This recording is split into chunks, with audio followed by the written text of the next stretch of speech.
Off 6:36 in the morning, a little bit quieter start than the usual. All right, 1 mile complete. It's a beautiful morning out here. It feels great. Intentionally keeping myself slow, so that was 11 minute and 29 second first mile. We'll try to keep it there, maybe even a little bit slower so that we can go the whole way. So 1 down, just 15 to go.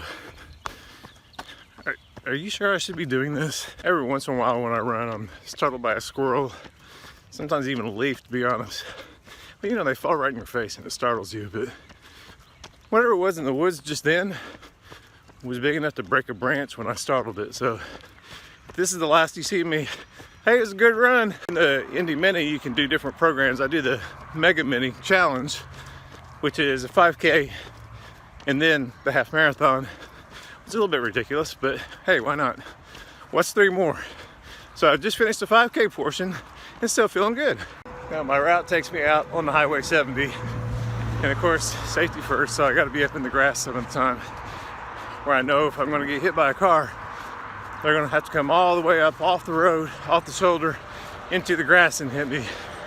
So I should be pretty safe up here, but of course, judging by all the scars in this grass, looks like a lot of cars have done just that. Well, I'm committed to this route now, but I may not do the highway anymore after today. Try to get up on this little bit of pavement right here, and even with no other traffic, nobody's willing to even change lanes to make a little space. So this may not be such a good idea. Little over 5 miles, which is fantastic. Of course, normally by this time I've heard 4 different versions of Uptown Funk. Hey, a couple people moved over for me, which was nice. One guy though continued to elbow drive right next to me while he took a big scoop and bite out of his breakfast shake. So I'm at the 6 mile mark, which is really, really cool. Still feeling good.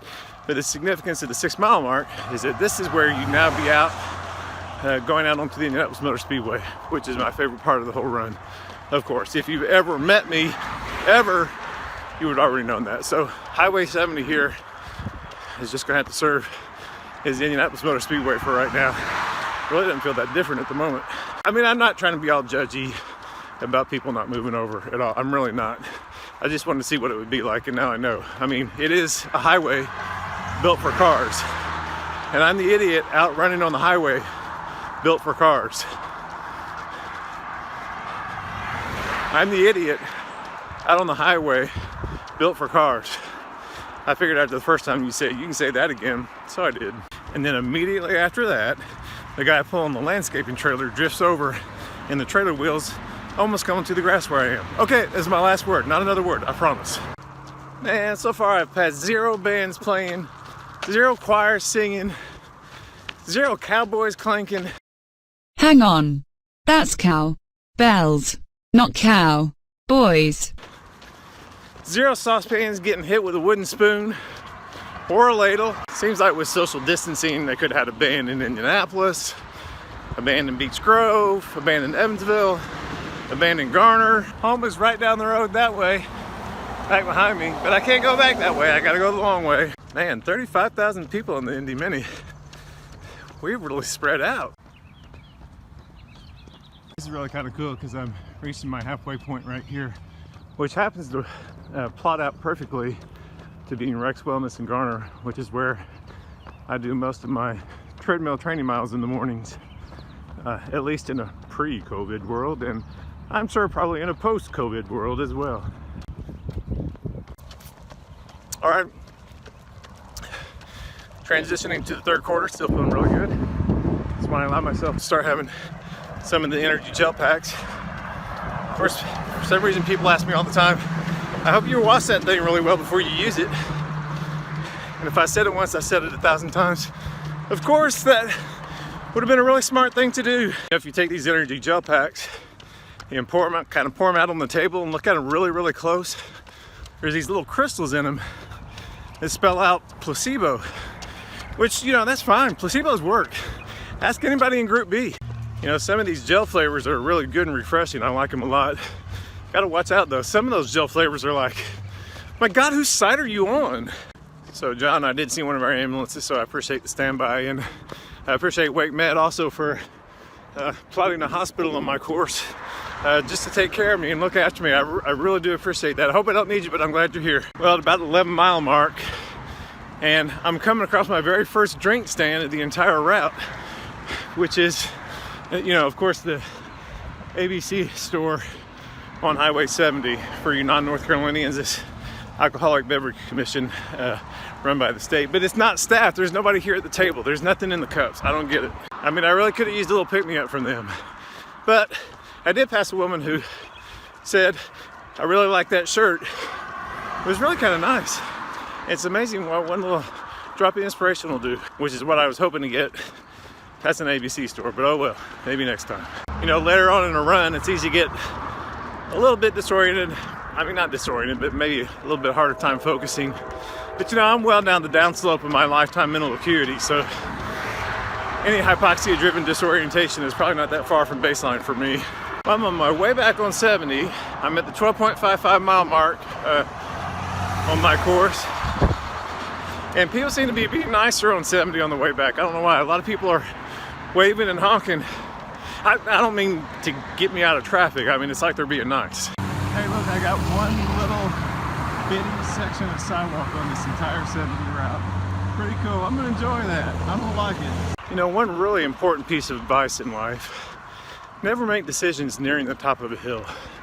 You know, decisions like, I wanna quit. Please let me quit. I have now officially completed the half marathon distance, 13.1. Was pretty cool. And hey, what's 3 more? So I survived Highway 70 out and back, and I'm back to Timber Drive and actually back on my normal weekend running route. And as ridiculous as it sounds, it's actually a little bit of a letdown because it's been pretty cool. I'm not ready for it to be over yet, but that works out because it's not over yet. Let's see what he says in 3 miles. I'm a little over 14 miles now, and my marshmallow shoe cushions are starting to feel a little bit more like s'mores. Those are my friends. They greet me every time I run out here. They always bark and they're like, come on, keep running, you can do this, or come on in the yard so we have some strands of cartilage to play with for a while. Hey, be kind of quiet. I'm passing that section of woods where there was that animal earlier this morning. If he's still, I mean, it's like 2 hours ago, but if he's still mad, I don't want him to know we're back. Wait, shh, that wasn't even the right spot back there. This is it right here. Maybe that airplane can find him. Just don't make any noise. I told you I was disoriented. Wait, where am I? All right, changing plans. If I continue straight, I am 1 mile from home, and I hit my 16.2. Call it confusion or stupidity, but I'm turning left right here and going a little bit wider. I got my road ID on today. It tells who I am. I used to not worry about it. I've only had this a few months because I figured, you know, if I fall out and need EMS, they're gonna know who I am anyway. It won't be that big a deal. But you know, now I've been in the office for the last 6 years. A lot of our younger staff don't even know me that well anymore. So if I fall out now and they respond, they're like, my God, who is that old man? He looks horrible. Woohoo! I just hit the 16.2 and I did it 3 minutes under projected time. It was 3 hours and 12 minutes and like 12 seconds. But because of the decisions I made, I still have a little bit further to go before I get home. Okay, I admit it. My shoe cushions have gone from marshmallow to s'mores to now just like maybe graham crackers or something. I don't know. I just hit 17 and a half miles. Definitely the first I've ever run. I've done 16.2 3 times before, which is the Indy Mini the last 3 years. Say Indy Mini one more time. I dare you. That's a 5K with about a 10 or 15 minute break as you get back in the corral for the half. But this has been continuous running the entire time. I'm about a mile from home, which would put me at 18.8 miles. And I would never forgive myself if I stopped this close to 20. No, it's not for me, at least not that I know of. So I enjoyed this run so much. I missed the real thing for sure. I missed the racetrack. I missed the big hoopla at the beginning. I missed the water stands for sure right now. I missed the paramedics every few little blocks. taking care of people. I miss the police officers blocking off the intersections with all the other volunteers. I miss the firefighters whose station is 2 miles from the finish line, encouraging everybody all the time with, hey, just 5 miles to go. But most of all, I miss the 35,000 other people and all the positivity and all the encouragement. But I'm still very glad to be able to participate. The entry fees go, so much of it goes to a lot of donations, a lot of charities, and they do such a good job with that. So the location is virtual, but the miles are real, and the extra miles are dedicated to those charities too. Okay, by a chance, after 3 hours and 40 some minutes, at the 19-mile mark, I just hit Lake Benson, which is entirely appropriate. So I can do the 1 mile loop here and hit 20 right at the Garner Veterans Memorial. See you in 11 minutes and 54 seconds. Everything hurts and I'm dying. Well, that's it. 20 miles, 3 hours and 57 minutes. And I'm stopping right now. So as the Indy Mini ends at Soldier Park in Indianapolis, fittingly my virtual Indy Mini ends at the Garner Veterans Memorial. Thank you. It's been a fun day.